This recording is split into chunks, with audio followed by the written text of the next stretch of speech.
Hello, my name is Grace Impact, and today I will be doing a speech about the impacts of social media. So I have a question for everyone. What is everyone's opinion on social media? I love it. Good and bad. Good and bad. Bad. Okay, so growing up with the age of technology, I feel like it has advanced over the years with social media like Instagram and Facebook, Snapchat and Twitter and everything like that. And so my goal is to persuade you that there are more bad impacts that outweigh the good impacts. So let's start with the pros of social media. The first one is on Smart Social's website, they have an article called 10 Examples of the Positive Impacts of Social Media for Teens. And it says it helps you stay in contact with friends and family if you or they move away. It's much easier to just send them a text or call them and ask them to meet up or something like that. It can help you advertise if you're in a band or if you have a business. It helps you to get that out there besides going to door, putting flyers. It's easier for people to see if you just post it on social media. Mm-hmm. On the Washington Post website, they have an article called The 5 Ways Social Media Can Be Good for Teens. And it states that it can help them express who they are and what they like, whether it's fashion or art, makeup, music, anything like that. It can just help you post it on social media and people can see what you do or who you are, and it's just a great way for you to express yourself and what you like. Now that we have the pros covered, we're going to talk about the cons of social media. A group called On the Hill have an article called The Negative Impacts that Social Media Has on Teens, and it states that teens will believe cognitive distortions about their worth and identity. They typically depend on the looks that they see on social media and what the lifestyles they see on social media and compare themselves to that person and that lifestyle. Let's take Kylie Jenner for an example. Everyone goes crazy over her bikini pictures and everything like that. And they compare to say, if I don't look like her, if I don't have that much money, I'm not worth it. And let's take another celebrity who has had plastic surgery to give them unrealistic body expectations like having a smaller waist or bigger lips than normal. It kind of just affects you same as the with Kylie Jenner, you believe that if you don't look like that, if you don't have that body, you're not beautiful, you're not funny, you're not pretty or anything like that. And then the next one is the same website, same article, and says that social media can make people believe that they are victims through their comments, their likes, views, shares, everything like that.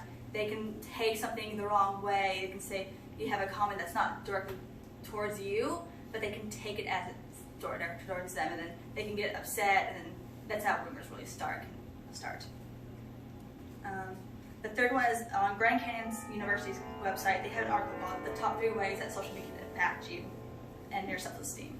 And it says that it can cause you to retreat. You get really addicted to social media very easily. You kind of depend on it for everything you do, whether it's the next celebrity drama or what happened at whose concert or anything like that. And you kind of get too dependent on that, and you kind of just like lose time with your family. You kind of just like start locking yourself in your room or your house if you live on your own. You're just in a space and you're not talking to people, and you're just kind of like losing connection with your friends and family.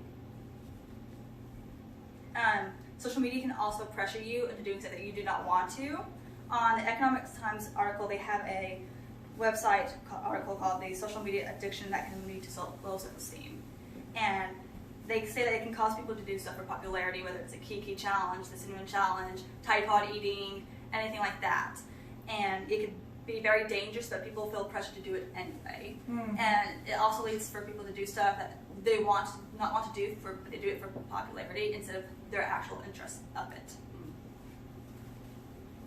On Bustle's website, they have an article that says the several ways that social media can affect your self-esteem.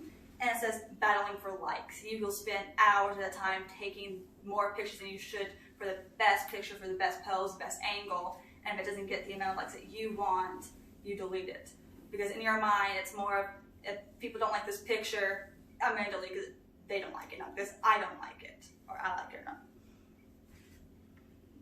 Same website, same article, they say that people will show the perfect life on social media. They'll post the lavish lifestyles, like new cars, the on-brand fashion, vacations, the best parts of the relationship or friendships. They don't show the arguments, the fighting, the sadness, the crying, the struggling with money. It's more of, look at my life, look at my new car that I just bought, or look at my new house. It's kind of just hiding that most people don't have the perfect life. It's just showing them what they have and not showing what they don't have. And I went out and asked my family members, my strangers, and my friends about how social media impacted them. I asked 46 people in total, and I made a graph to represent it. And 30 people said that they were impacted negatively. 14 said that they were not impacted at all, or they were impacted in a good way. And then 2 said that they were not. They were used to be impacted by it, but not anymore.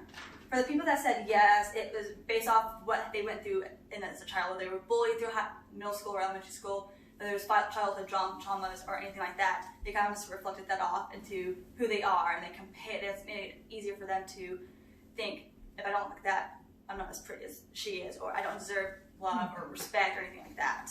The people who said no are either older and they know that social media is could be bad, good, but it could also be bad, as they will show the fake stuff in life. And then people said they were in the past but no longer impacted, were said that they over the time learned that half the stuff you see on social media is fake and not actually real. So now I have 3 more questions for y'all. Do you think that the good impacts outweigh the bad impacts? I don't. I don't. I don't. I think it's 50-50. I'm 50-50. Yes, I'm definitely 50-50. I think at best it's 40-60 because I think there's probably more negatives, and when I say negative, things that would make someone else feel bad about themselves. Whether it's truly a negative or not, you have to really watch what you say because the way you say it or the way you get your point across could hurt someone. It's a good point. The next question is, are there any good impacts that I left out that y'all feel? No, I don't think so. It'd be fine. I think you got it all. Mainly, I think connecting, like we all said, connecting with friends and family from the past. I never would have done it if it had not been for social media. My Amy Tubbs, Hawkins Smith, never would have happened. So that's why I kind of put it 50-50. But yes, that's a positive. Old friends. Yes, ma'am. And then the last question is, are there any bad impacts that I left out? I think the biggest is you make a permanent record, and it's always visible, whether it's a prospective employer, maybe even a mate. Yes. Very good It's point. always there. I never thought about that. That's the biggest one I think we should all take away from this. And I gave you this information so you could take the information and decide what you want to believe, but I came here to persuade you that there are more bad impacts that do not outweigh the good impacts. And thank you and have a great night.